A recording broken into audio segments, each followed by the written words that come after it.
Let's go with that one. Well, good evening, everyone, and I want to welcome you all to Hip Historians Arizona History Happy Hour. Thank you all so much for joining us this evening as we get ready for some fun. And as you can see by my backdrop, we're going to have a little bit of 4th of July magic happening. But, I do want to say thank you all so much for being here. It really means a lot to have you all here.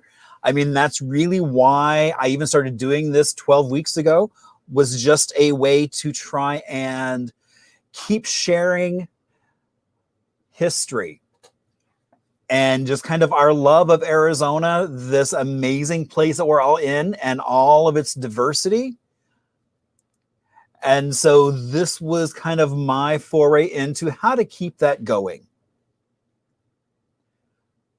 So again, thank you all so much for being here. Now, if you would like to see this continue, you'll see up at the very top is a link for Venmo. If you'd like to send me a little something to say thank you for being here, I would truly appreciate it. This is what keeps it all going. So tonight we'll be doing a wide variety of things. Of course, we'll have trivia.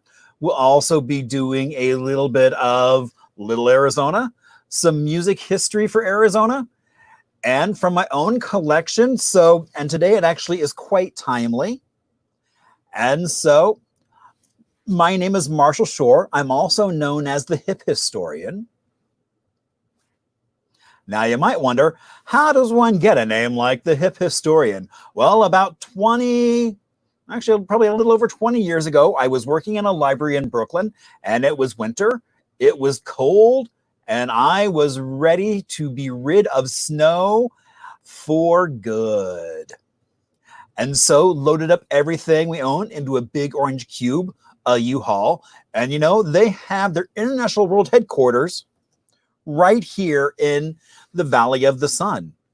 Basically developed because the family moved here and realized they could make it easier for everyone else trying to relocate as well.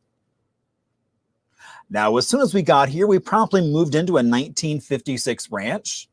And when we got it, it was beige on beige on beige, and I think several other tones of beige. I'm happy to say now it is two-tone, seafoam and cantaloupe. Much easier, and I think probably more true to the era, at least in my own mind. Now, there's what my kitchen looks like today.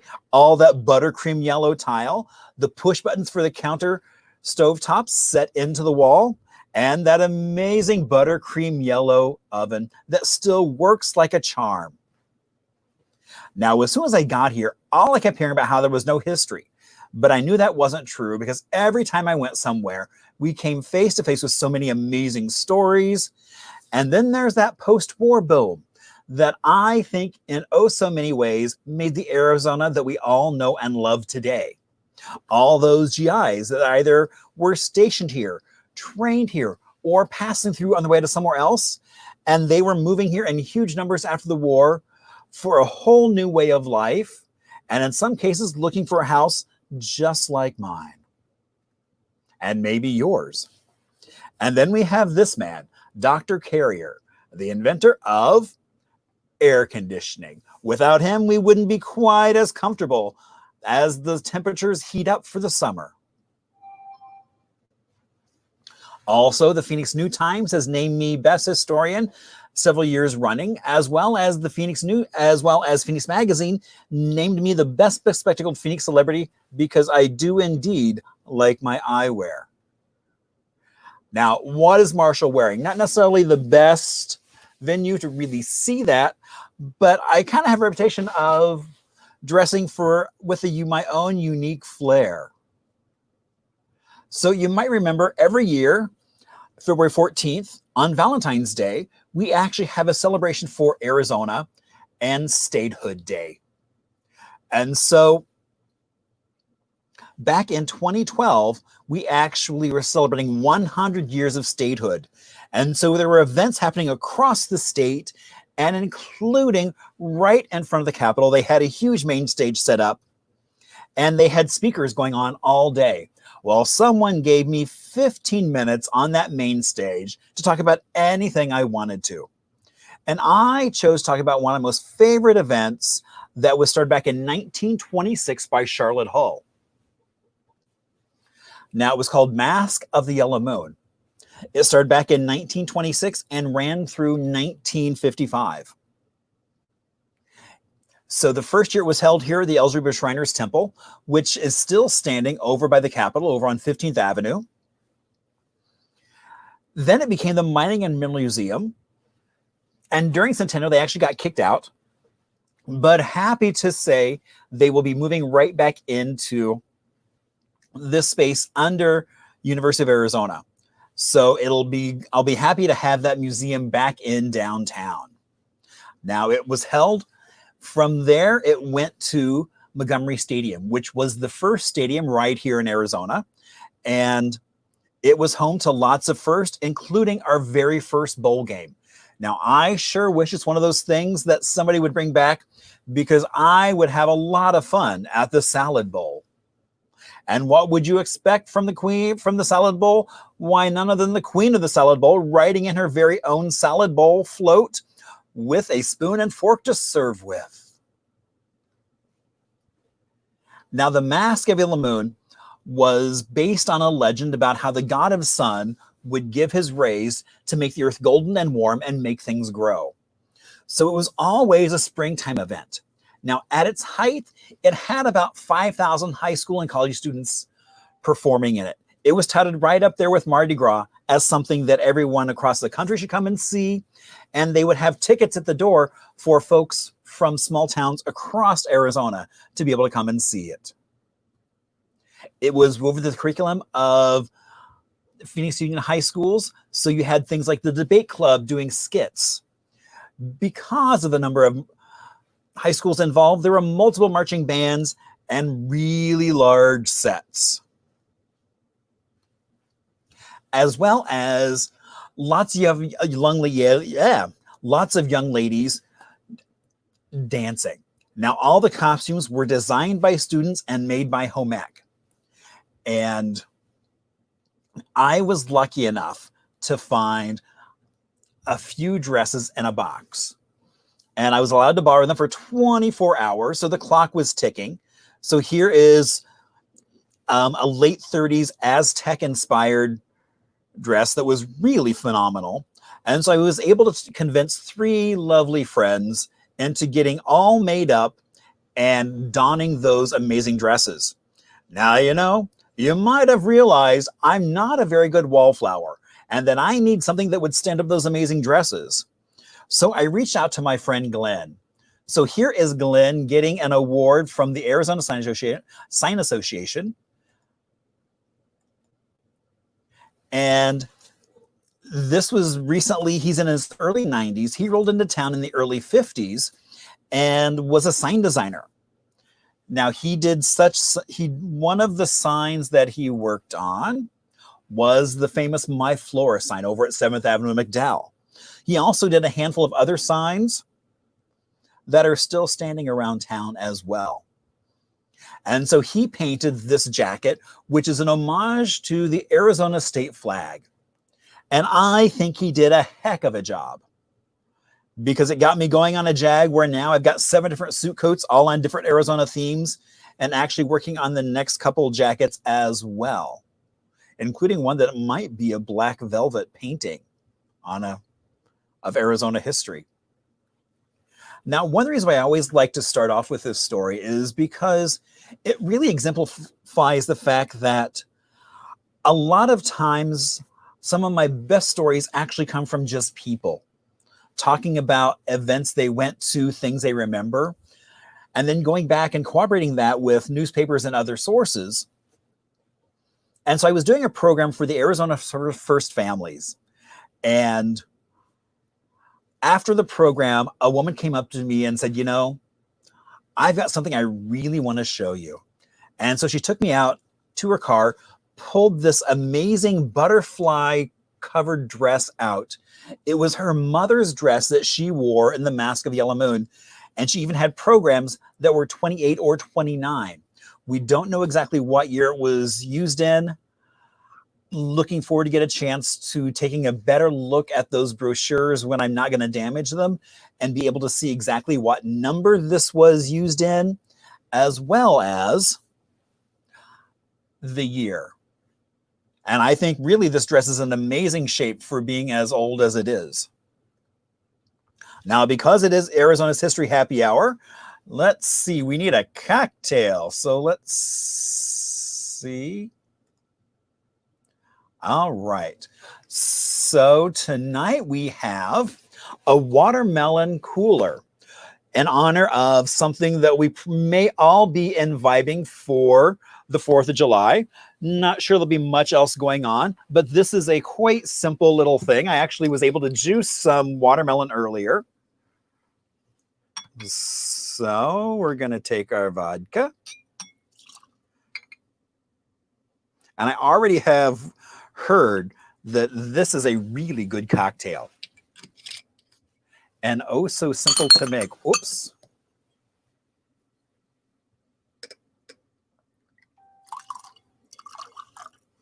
All right. Then we'll throw in a little bit of lime juice. Give that a stir. Drop in some ice cubes.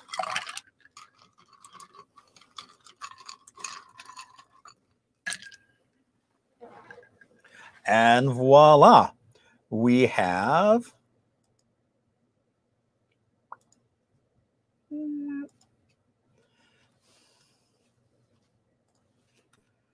and there we go. We have our lovely watermelon cooler.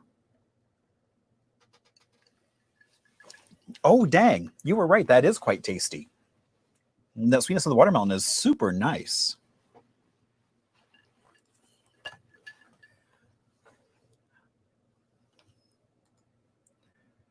All right. So before I bring on our special guest, a view from the Hist-O-Cam. And so tonight, let's see, how are we going to do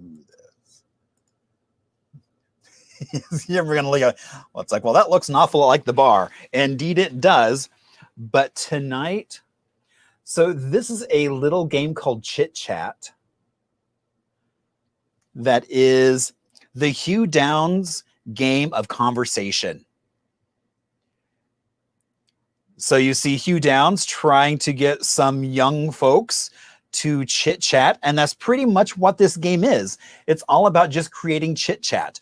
And since he did pass away today at the age of 99, now he was one of those folks that we knew so well from probably his most popular show, which was 2020 with Barbara Walters, but he was also on the Today Show, Concentration, The Game, as well as Tonight starring Jack Parr. Now, I didn't realize he had been in the Guinness Book of World Records for the most hours on network television, which he was admitted into 1985, but then Regis Philbin basically stripped him of that honor back in 2004. There is also the Hugh Downs School of Human Communication at ASU, named after him.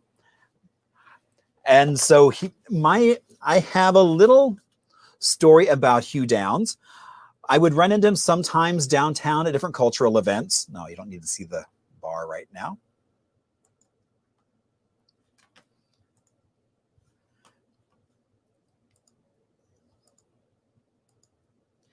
And so I wound up in the bathroom with Hugh Downs. And he had a friend he was talking to, and he was telling the story about how back in the day, they were in a theater, and this was back when women would wear really large hats. And they couldn't quite figure out how to get the ladies to take their hats off.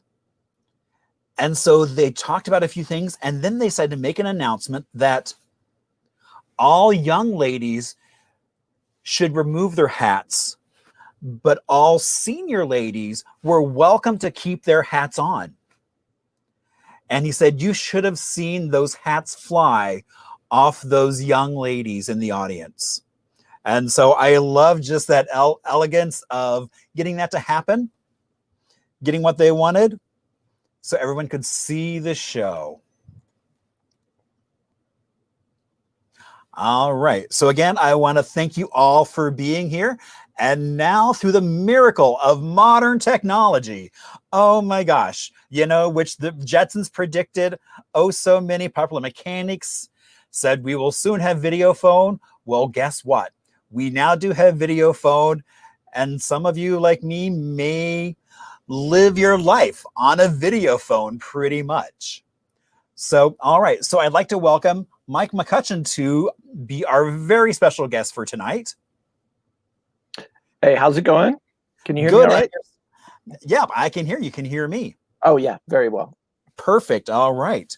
So we're going to talk a little bit about something that you do that's very timely. Right. I'm a federally licensed pyrotechnician. Yeah. So I do the big fireworks shows that everybody sees on the 4th of July. Oh, am I muted? Can you hear me? I can hear you. Oh, Anita says I'm muted. Oh, maybe it's because she's in the same room with you and she can hear you. I don't know. I don't know. Can you hear me now, Anita? Yes. Okay, good.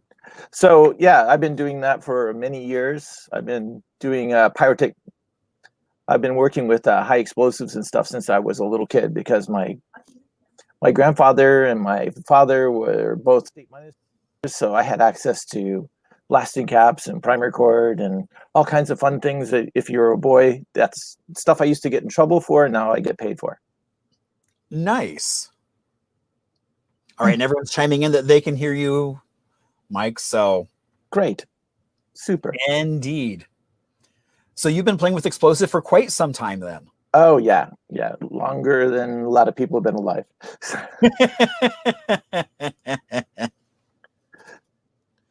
All right. Well, one of our fun things we always do is we do some trivia. And so Mike has come up with some really great trivia questions, some of which you might know, some of which you might not know. But we always do multiple choice. And it's more about what you can learn. So at the end of the 10 questions, we'll actually go through and explain the answers. So that way you'll walk away knowing more than you did when you started the evening. And so you'll be able to wow your friends with talk of fireworks in Arizona. So, all right. So let's go ahead and get started. All right. So we're just going to go through these and just pick an answer. You can either grab a pen and paper or just type it over here in the chat. This is the first one that I knew all the answers to. All the other ones I've taken, I'm guessing half the time. Or But I think that's part of the fun, is because then the end, it's not so many trivia games I've been to, it's all about what you don't know. Right. Where here you then walk away with the knowledge. Yeah, it's crazy. Why. So yeah. So how many feet per inch of shell is a safe distance for fallout? All the ash and stuff. Okay, all the ash and stuff that falls down. Okay. Mm-hmm. So 10. Okay, so is the answer 10 feet per inch? B, 30 feet per inch? C, 50 feet per inch? Or D, 100 feet per inch? All right. Question 2. How many shells get sent up in last year in Arizona? During the 4th of July, you can imagine statewide. Wow. Could be some. Right. Yeah. So do you think it's A, 50,000 shells, B, 100,000 shells, C, 500,000 shells, or D, 800,000 shells shot up for the 4th of July last year? Anyway, that's a heck of a lot of shells any way you count them. That's a lot of explosives. Yeah. Indeed. All right. Question 3. What is the max wind speed fireworks can be shot in? Is it A, 15 miles per hour, B, 25 miles per hour, C, 35 miles per hour, or D, 50 miles per hour? What is the max speed that you can shoot off fireworks in? Not that we probably run into this too much in Arizona. Well, But actually, we get the monsoons coming in, and sometimes it does happen to us. That's true. So what happens if it rains? A, they're canceled. B, McDonald's has 25-cent burgers. I like that one. C, plastic over the firing tubes and shoot through it. Or D, delayed till the rain stops. All right. So what happens to fireworks when it rains? What is used to set off those fireworks? Meaning either light it or make it shoot. A, electronics and a torch. B, a flamethrower. I like flamethrower. C, magic. Or B, a barbecue lighter. So a flamethrower would definitely light some things. Oh, yeah. Probably not in any controlled manner at all. It would be one heck of a show. It would be a very short show. Oh, yeah. Yeah. But quite intense and amazing. All right. So who signs the license for firework technicians? This is the federal license that you get for shooting fireworks and working in the industry. All right. So would it be A, Christopher Reeves, B, Charles Gibbons, C, Richard Gere, or D, Anthony Sewell? So which one of those people signed Mike's license to shoot off fireworks, as well as all the other licenses to shoot off fireworks? All right, 7. What is the largest shell regularly shot in Arizona? Wow. Again, no matter what, that's going to be a lot of explosives. Is it A, 8 inches, B, 10 inches, C, 40 inches, or D, 20 inches? What is the largest shell regularly shot in Arizona? And we're coming into the home stretch. How close does a technician stand to fire a shell? Is it A, 20 feet, B, 1 foot, C, 3 feet, or D, 50 feet? How close do you have to stand to fire a shell? If you're using a flamethrower, that would change. Yeah, you could be a ways. Yeah. Yeah, exactly. That would be so fun. How long do you have to go to school? You have to go to school to shoot off fireworks. And how long is that?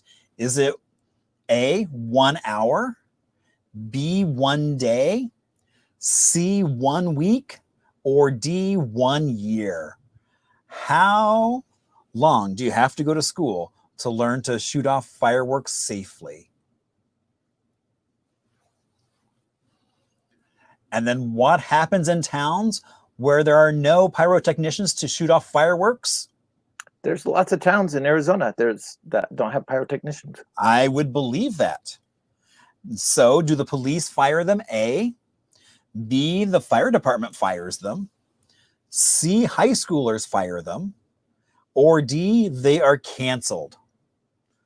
So what happens in, especially some of those small towns across Arizona, like where there's Bisbee, no pyrotechnicians to shoot fireworks?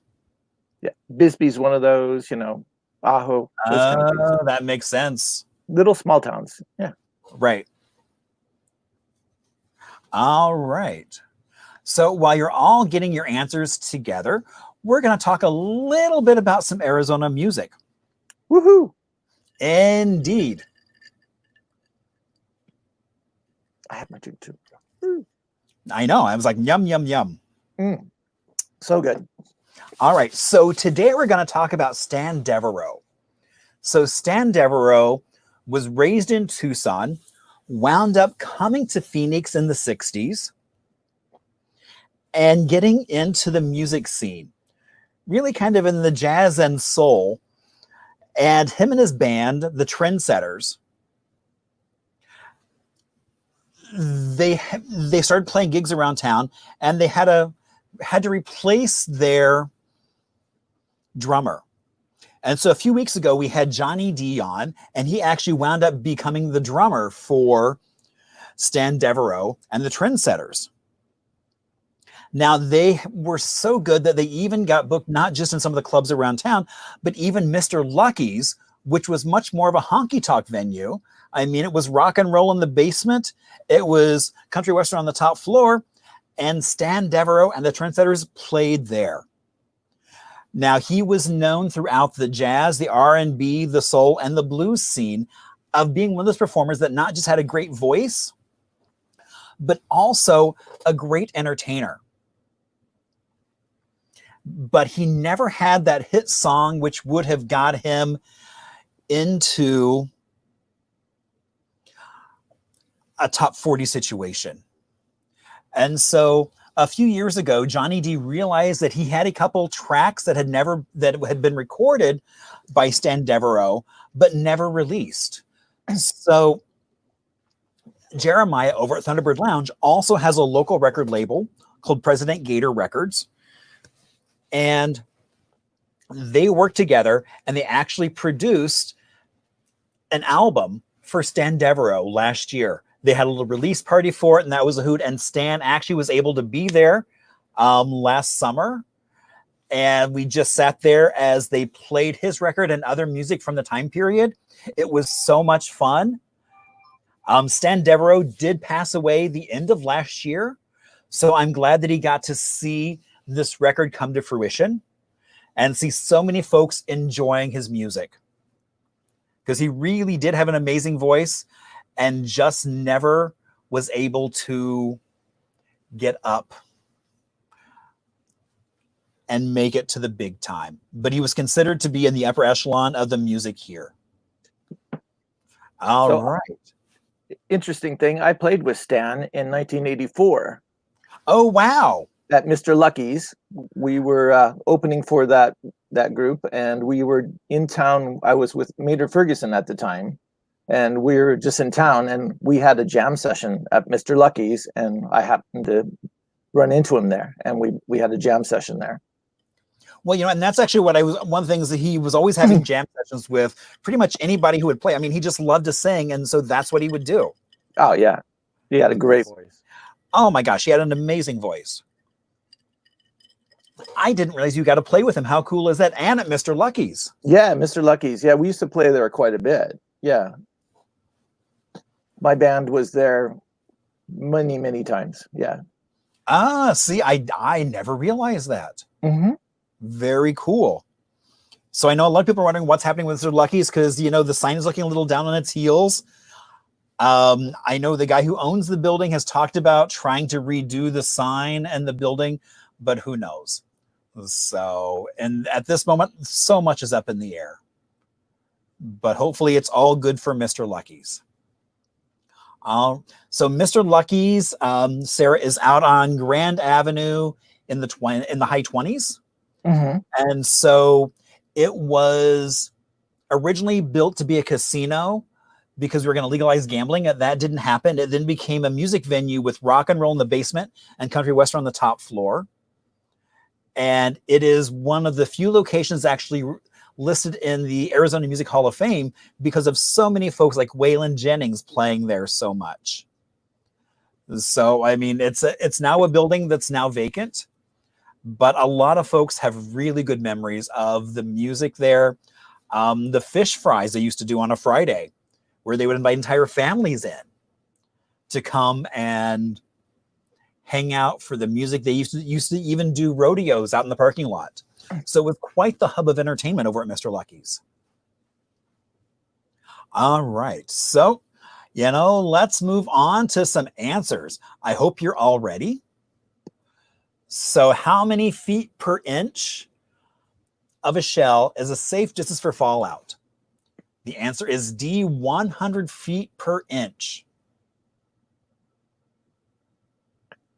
Yeah, we still get embers and stuff coming down on us after we shoot. So we need to have as much room, and then we have to allow for any kind of breeze or anything. So that's why it's so large. So it was funny. When I was a kid, I would summer up with my grandmother up in northern Indiana, and we would go out to watch the fireworks on the 4th of July out in some cornfield, and we would lay on the hood of the cars. And the problem was we did not have that 100 feet per inch. And so we were just getting covered in embers and ash and all kinds of things falling down. So you're always constantly trying not to get anything in your eyes. So you do need to be a safe distance because they drop all kinds of things. All right. So how many shells were shot up last year on the 4th of July across the state? D, 800,000 shells. Wow. That's within like 4 hours. That's a lot of people shooting fireworks.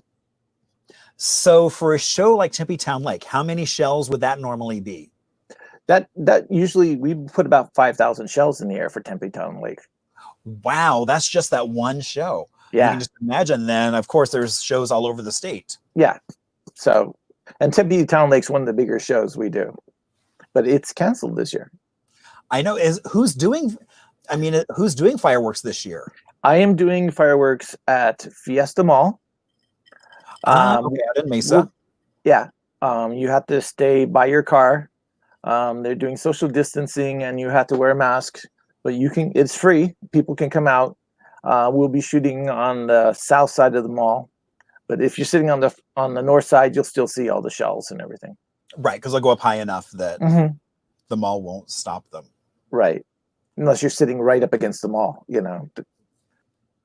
going to be a pretty good show. We have reduced the size of our shells because of we don't have the distance that we normally do. Okay, that makes sense. We're only shooting 3s and 4s on this show. All right. What is the max speed fireworks can be shot off in? And B, 25 mile an hour. Yeah, we watch that really closely. Now, I know the last couple of nights have been rather windy. So I'm sure you're definitely watching to see what's going to happen come Saturday. Well, the great thing about Arizona, once the sun sets, the wind usually dies down. Okay. So we're usually good to go by 9 o'clock when we shoot. Okay. All right. And what happens if it rains? C, plastic covers over the tubes and you shoot through it. So it's like almost like a little raincoat. Yep. And we just shoot right through it. We'll shoot right in the rain. Wow. We have flares on poles that we go through, like road flares. They're actually road flares, and we can shoot in the rain. It doesn't go out in the water. They have their own oxidizer in it, so you can put them underwater and they still burn. And so we can shoot in the rain as long as people are willing to sit there in the rain. We'll shoot through it. Going ooh and ah as the rain happens. All right. And what is used to set off fireworks? A, electronics and torch. Yep. Not a flamethrower? No, but that'd be fun once. Yeah. Well, the reason that we do the torch and hand fire the fireworks is because in San Diego, the computer set all the fireworks off at the same time. It was supposed to be all to music and everything, and then all of a sudden everything went off all in like 10 seconds. So oh my gosh. Yeah, the computer went 0 and shot everything. So yeah, so we hand fire everything. Oh wow, so you don't have any computers? We do on close proximity stuff. The small stuff, a couple of slides back, that was all this close proximity, and we do shoot that with a computer. But all the bigger ones we shoot by hand. Wow. Again, 5,000 shells, that's a lot of shells to be lightened by hand. You got a team of people doing it, yeah. Oh, it's not just you out there doing it? Oh no, there's 8 of us, 8 to 10 of us doing that on each. Wow. Yeah, and we're all licensed, and yeah, we always looking out for each other. All right. So who signs licenses for firework technicians? It's A, Christopher Reeves. Now, not that Christopher Reeves, but it is a Christopher Reeves. Yes, I crack up every time I get my new license, and it's signed by Christopher Lee. Superman, sign my license. Exactly. That's why I was like, oh my gosh, that was such a funny question. Yeah, All right. What is the largest shell regularly shot off in Arizona? it's 10 inches because you need 1,000 feet for fallout, and to find a place where there's 1,000 feet, you know, if you find something bigger than that, it's hard to find something bigger than that to shoot off into. Oh, and Trent says it's 71 in San Diego. Oh, Oh, I'm wondering if that must be the earlier one instead of the 100. They've right. reduced it. So, all right. And then how close does a technician need to stand to fire a shell? Yeah, we're right on there. 1 foot. And Well, yeah, if you're using like a torch to light them, you've got to be yeah, right there. Otherwise, it's not we going to are. light. Yeah, and then because of that, we get hit with the shockwave on the bigger shells, and it causes what's called petechiae bruising, which the little blood vessels in your skin explode. So you have this nice little looking bruise all over the front of your body, you know, where you've been hit by these shockwaves over and over and over. Oh, wow. I didn't even realize that was a thing. Yeah, Which yeah. makes sense. I mean, if you're like shooting a gun, you get that kickback. So it only even makes sense that you Yeah. get some sort of The shockwave will knock off your glasses on the big ones, and you can feel it. It hits you like someone punches you really hard. So yeah, you tend to be sideways to those. You don't want to hit those straight on for obvious reasons. So Wow. All right. And how long do you have to go to school to shoot off fireworks? yeah, One day. day. Yeah, you start with they do a slideshow in the morning, and then they go through and tell you all the safety stuff, and then we'll take you outside, and at the end of the day, you start shooting off fireworks for real. So and then we have instructors showing you and telling you what you do right and don't do that, and yeah, it's a nice day. And then the people get a show. Oh, wow. That didn't happen this year because we had so many cancellations and because the Corona thing. So we didn't have but most years we have what's called shooter school. Now, my parents are up in northern Arizona, and they were talking about some free show, I think in the spring, that would happen with all the fireworks vendors showing off their newest, latest, greatest thing. And so they would put on this show that people would come from all around to see because it was a really amazing show because it was the newest, best things they were trying to sell to people. Right. We get our stuff from China because the stuff that's made in the States is all spoken for before we can even put in an order. I mean, the pre-orders are already done years in advance. Boston and all the East Coast get all the stuff that's made in the United States. So all of our stuff come in from China, and it's pretty stable. But yeah, that's where we order our stuff. Japan has a huge festival that all the fireworks in the world they do, and each day there's 4 shows, 4 different vendors show off their best stuff. And we have fireworks that we do for like the casinos that are dollar signs, and we have hearts and we have stars and all kinds of other things that you can see in the air. But the problem is that shells will roll as they go, and maybe we'll be able to see the dollar signs and no one else will. You know, it'll just look like a nice green firework. It depends on so we don't do any guarantees on ones that have smiley faces and stuff like that anyone will be able to see it. So yeah, they are out there. There's some great stuff. There's brand new colors every year. They come up with new colors, new designs, and they're really fun. So I look forward to seeing what we get every year. Wow, I guess I just didn't realize that all the U.S. fireworks were already kind of spoken for years in advance. Oh yeah, as much as they can make, it's already they'll take it. You know, Boston uses so much, so does New York and Washington, and yeah, and then there's a bunch of big shows, but those three will use up about 80% of all that's made in the United States. Wow.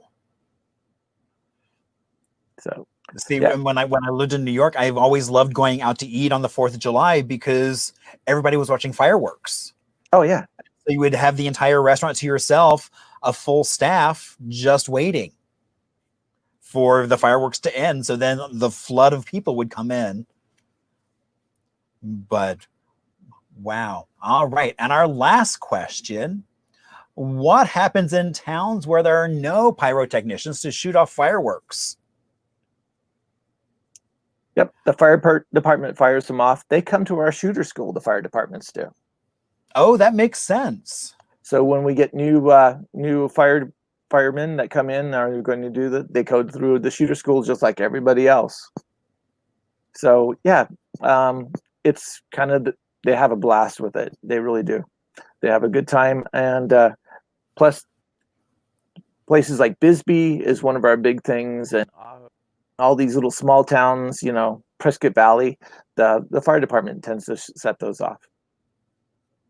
Ah. So my friend Jason asked, how much does a 10-inch shell cost? Not very much. A 10-inch shell is probably about $20. Ah, okay. So I did want to give a shout out. So I got this photo of this fire engine is actually from the Hall of Flame out in Tempe, which is an entire museum dedicated to just firefighting. And they have fire engines from across the globe and throughout time. So it's a pretty cool space. And so I was happy to be able to kind of give them a little bit of a shout out as we're talking about fire departments. It's a nice museum. We used to go there in the schools go there quite a bit. Right. And I've been wanting to go. And so one day I was just driving by and I was like, you know, I've got time. I'm going to just stop in and see. So I wanted to show you a piece of my safety gear. I don't know if you guys can see that really well, but you can see all the burn marks on it. Oh, I was going to say, I see lots of little holes and black spots. Yeah, this is all from fallout. This isn't actually from the shells. This is what's falling down on top of us, is burning the fabric. I don't know. Let's see. So then are you also wearing a hard hat when you do that? No, this is all I'm wearing on my head. Oh, that's a hat. It's a hat. Yeah, it's Nomex. Okay. Yeah, it's fireproof hat. Okay. So yeah. We have ear protection, we have eye protection, we have the Nomex, I have the long leather gloves, gauntlet gloves. Oh yeah. Anything that we can put on, and we have multiple layers of cotton because synthetics when they catch fire. Oh, that makes sense. Yeah, the first year I was doing fireworks, my boss comes over and pats me on the back, and I thought, wow, I'm doing a great job, you know. So when we finished, I went, hey, Kendon came over and pat me on the back. He goes, yeah, you were on fire. So 4 years later, I got him back. I put him out. So yeah, we watch each other's back, and we'll walk up and put someone out. We actually reload shells while people are firing too. We use our bodies to keep the sparks from hitting the shells. We'll carry up to 4 or 5 shells at a time and reload them as people are firing. Wow. That's the kind of stuff that sucks because yeah, you have to be really careful. You have to be watching where everybody's going and watching the wind so you don't set anything off while you're carrying it. So now with setting up like 5,000 shells, how long does that take you to set those up?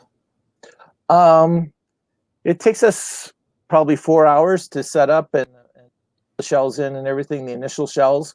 But then we go back through while we're firing the shells, we're actually reloading all those tubes again. Oh my gosh. Okay. Or a majority of them. The great shows are when we don't have to reload, but those are very seldom that happens because they have so many tubes going out across the state and so many groups that they can only store so much of these tubes, and so you have to go and reload. We have all of our shells in a metal trash can. We lift the lid, we pull out what we need, we shield it with our bodies, and we walk over and we start loading away from the people that they're shooting. And then after we get them loaded, then someone will come back and start reshooting the ones we just loaded. So that's how we get so many shells in the air. So a lot's going on while you guys are watching all the shells go up in the air. We're working our asses off. There's 10 people going on, and we're counting shells. Our boss is like a conductor for a symphony. He's going, okay, you need to speed up, you need to slow down, you know. Oh, wow. Yeah, and we're counting 1,000, and then he goes, I want you to 5 second, 4 second. We're counting 1,000, bam, 1,000, bam, and then he goes, well, I want it slower. All right, 4 1,000. You go 1,000, 2 1,000, 3 1,000, 4 1,000. So he's got this all thing set up in his mind. He's already picked out all the shells and all the colors that he wants to go up at the same times. So we're actually sequenced out. He's directing us like a conductor does, going, okay, and those go off, and then those go off. And so that's why you get such a nice show, is because he's conducting the show. He's watching everything we're doing. He's putting people out. He's watching everything that goes on. And then we get to step back, and he usually shoots the grand finale, so we get something so we can actually watch something. But usually we're putting out fires by that point, because there's the boxes that we shoot, they catch fire, and there's other things, but and we're watching each other. So we don't usually get to look up at all, because we're watching what we're doing. We're reloading. We're running back and forth with water, putting out people, putting out boxes. We're doing fire control. We put out the fire way before the fire department ever gets there. Okay, I was wondering about that, especially, I mean, the fact that we've been having so many fires lately. I was wondering about the fire safety aspect of what you're doing. Well, here's a funny story. My team was out shooting over at the old at the drag strip down over on the way to Tucson, and on the reservation. And we got in, one of the shells went off, and the fallout set some grass on fire. Well, the fire department, they were going to go and put it out, but they locked the keys in the truck, so they couldn't go put it out. So as soon as we finished the show, we went and put the fire out that we started, because they couldn't even get into the truck. They had to wait for someone to come with a new set of keys to get into the truck. Oh my gosh! They locked their keys in the truck, so yeah, they weren't much help. Well, luckily you had enough equipment to actually take care of that. Well, we carry a lot of water. I have a 5-gallon bucket of water that we use. We have this battery operated fan. So during the day, it's providing us mist and fan, because it's so hot out there. And so, but at night, all the extra water and ice that's left over, we use to put out the boxes and stuff. So it's useful. It does two jobs. And plus we have shovels and rakes and stuff, and we can go out there and make a fire real quick. We've done that and just got ahead of it and shoveled out all the burning material and stuff, and put dirt on it and put it out. So we're usually there faster than the fire department gets to it. And they usually wait till after we're done, because they don't want to get in the fallout either. They don't want to get covered in little burn marks. Well, no one does. I mean, except for the crazy people that are out there shooting stuff off. But we're well covered. 4 years ago, we were just ready to start, and one of the guys turned around, and 4 kids snuck up with lawn chairs and were sitting like 6 feet from us. Oh, we had to run them off. Yeah, we go, what the heck are you doing here? We're all in all this fire gear, and these kids just came running in. So our security was really lax that year, to say the least. So we had to run them off before we could even start. So we started a little late. Yeah, and the parents, I don't know why they would think that would be okay, you know? Right. But they were literally 6 feet from us. We just heard some noise. We don't hear so well with all the ear protection and everything. We assume we're alone. we don't assume that anymore. So what time say would you start setting up for like Tippy Town Lake? We usually set that up starting about 9 o'clock in the morning. And so after, gosh, and then what is the cleanup process from shooting off these 5,000 shells? Well, they have these things called caps, which is the bottom of the launch. There's a launch charge in the bottom that shoots the shell up. And in the bottom of that, there's a cap, like a paper cap that sits at the bottom of that and causes a seal at the bottom of the tube. Those go everywhere, these little caps. And then we have these little paper pieces that we put over the end of the fuse, and then we pull those off as we set them off. So we have to pick up all those little pieces of paper, hundreds and hundreds of little paper tubes that we've done that were over the fuses. And then it's not so bad on like when we shoot them on the street, because usually a street sweeper will come in and just sweep it all up. But the last like 4 years we've been in the dirt, and so we've had to go out and rake up all these things and then put them in hefty bags, and it's really labor consuming. Yeah, it's really the worst part of the day. We're already hot, we're already tired, we're already ready to go and load everything up, but we got to clean up all this stuff before we go, so people have a place to park the next day without being in our clutter and stuff. So wow. A lot of cleanup. So I'm hoping at Fiesta Mall, it's going to be a lot easier. We'll get a leaf blower if we have to do it. We'll just leaf blow it all, pick it up. It's so much easier on pavement than it is out on the dirt.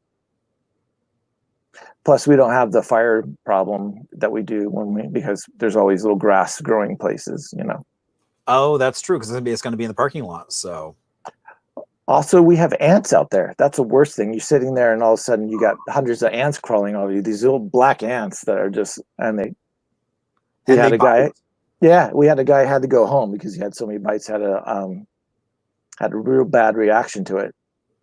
Oh my gosh. Who would have known? Like, the worst thing about shooting off fireworks is the ants. Yeah. They come out right at dusk when we start shooting, and you don't know you're standing in them until it's too late. They're all over you. Wow. So yeah, lots of fun. Plus we're out there all day guarding everything. Asking, what night is the fireworks out at Fiesta Mall? Is that on Friday or Saturday? It's on Saturday. You can get in there starting at 6, but we don't shoot until 9. Okay. They said that you have to be on the passenger side of your car if you want to get out of your car, and you have to have your mask, and you have to do social distancing. So far, it's still on. Tempe Town Lake is not going to happen. A lot of the big shows are not happening. Wesley Bolin that we do is not happening. So a lot of our big shows are not happening this year, just because of coronavirus. Right, and I'm assuming because they're afraid of people gathering and. But no, I think that's great that Mesa is saying, we're going to do this, but we're going to do it responsibly. Right. They usually do a big show, and they have reenactors doing for the Revolutionary War guys out there, and they have color guards and things, and it's really. So they do like a whole event. Oh yeah, here's fireworks. Yeah, so we're right next to the theater there. We shoot right in the parking lot just east of the theater, and so I used to go up on the roof and do the close proximity stuff, and then I would climb up. We come down on a scissor lift, and we get in with the fire marshal, and he'd drive us over, and we get there just in time to do grand finale. But sometimes we wouldn't make it because people wouldn't get out of the way. One time we were running over to do grand finale, and I got tackled by one of the cops who didn't know it was me, that I wasn't supposed to be there, So stuff happens. But we don't. Sure. Yeah, we don't do the close proximity stuff on the roof. We do it on for the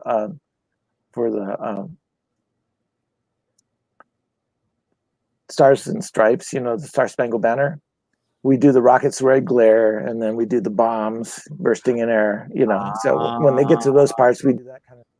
And then at the end, we do a little barrage, and that would be the signal for the guys on the ground to start their show. Ah, okay. Who knew there was So a whole method to the madness? yeah, one time 2 years ago, the guy that was emceeing it said, "Oh, screw this rest of the stuff. Let's just start with the fireworks." And so he started it 10 minutes early. My guys weren't even ready because they're waiting for me to start my stuff.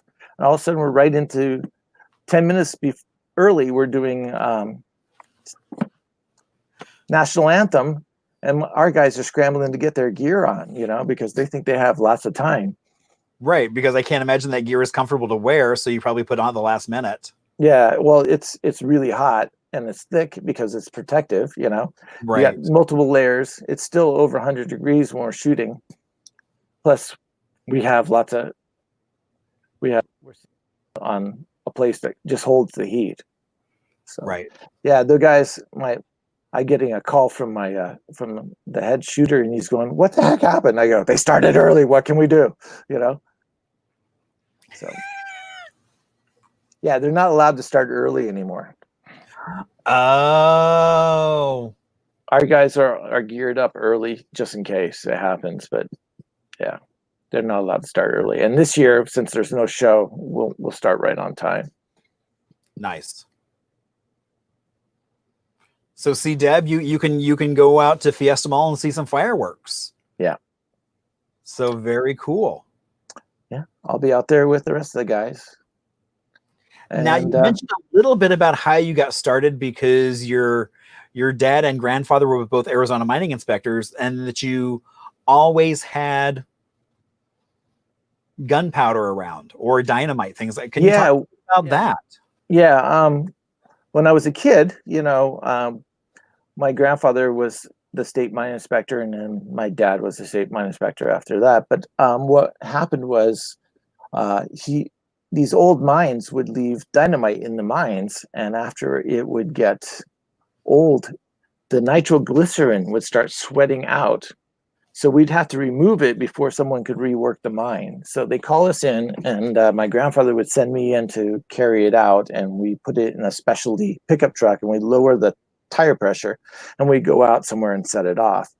But we always had blasting caps and primer cable and stuff, and we lived on a ranch. We lived on actual Doubletree Ranch, was my grandfather's ranch.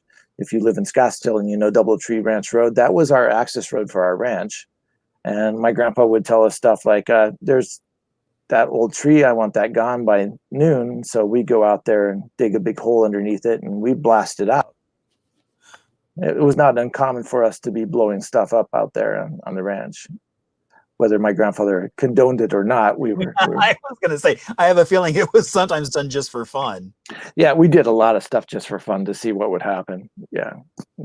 More times than not, we were doing stuff that we weren't supposed to, So stuff I used to get in trouble for, and now I get paid for. So I've also done stage work. I've done Broadway shows with pyro on stage, and Oh, that makes sense. yeah, been around when movies.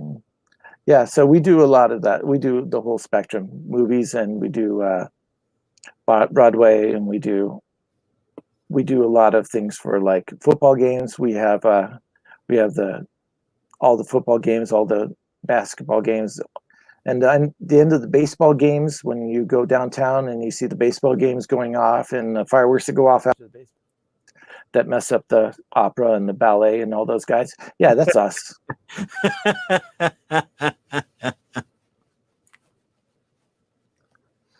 Symphony will be going and have a nice quiet movement, and all of a sudden all these blasts will be coming up. That's us setting it off from the baseball game. So yeah, we've messed up more than one show because we're doing our job, Right. Yeah, side effects of things overlapping,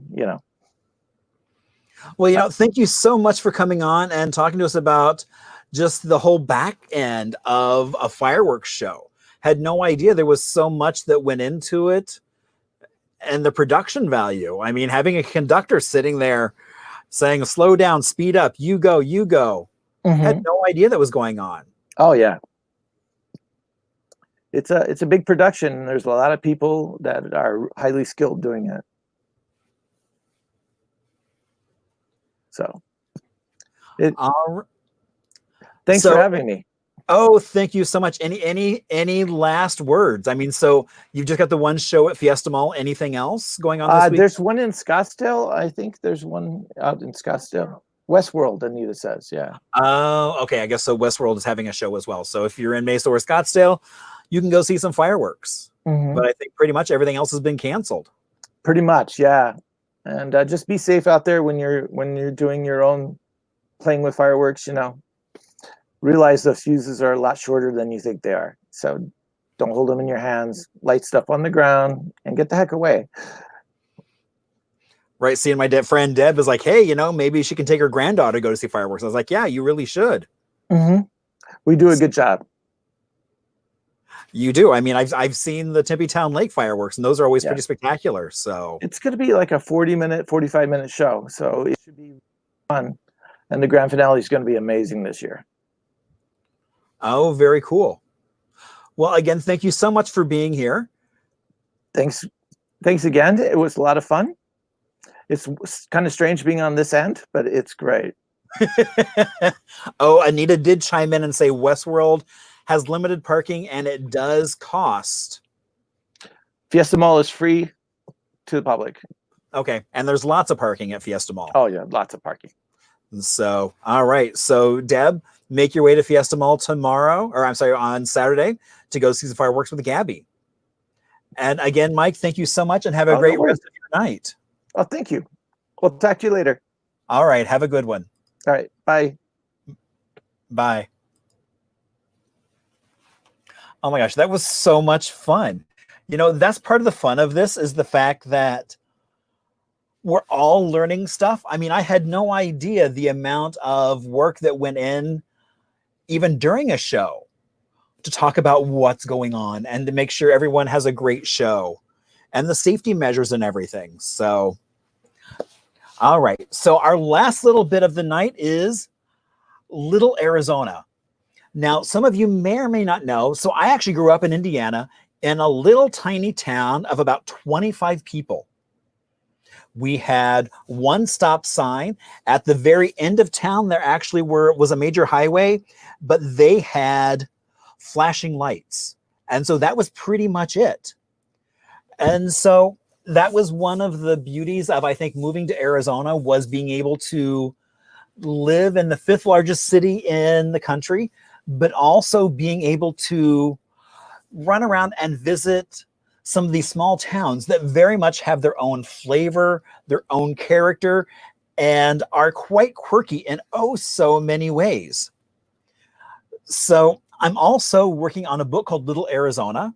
I'm actually sending some stuff in tomorrow, talking about some of the small towns that we've been talking about already for part of this show.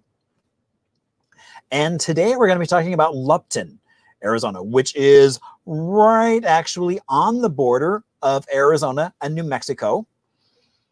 And in fact, it's actually right on the border. There is a Lupton, New Mexico and a Lupton, Arizona. But because it is on the res, it's actually on federal time. So you don't have to worry about crossing into 2 different time zones and getting your time schedule all whacked out. Now, it is basically a stopover for gas and kind of essentials to keep on your road journey. There are also places where you can buy Native American crafts. Now, one of the things I love is, so this is actually a sign from the 40s that would have been on Route 66 going into Arizona from New Mexico, really talking about all the great things that Northern Arizona has, really showing that this area, I mean, Arizona was really built on tourism. And that even that early, they were saying, hey, look at all these great things you can do, whether you're on a bus and a car, come visit some amazing things and see some amazing colors. And so they needed places to stop off and have lunch, places to get gas. And as you can see, here's what Lupton looked like at one point. But then once Route 66 kicks in and a lot of people start having cars and taking long road trips, it suddenly gets a little bit brighter, a little bit bigger. And there's more what it looks like today. Now, Lupton was actually started back in 1905 and was actually named for G.W. Lupton, who was a train master in Winslow. And so they named the town for him. And you can still stop there today and buy indigenous people's crafts, get lunch, get gas. So it's a one stop and shop. So I hope next time you're traveling Route 66, you'll stop off in Lupton and take a little adventure.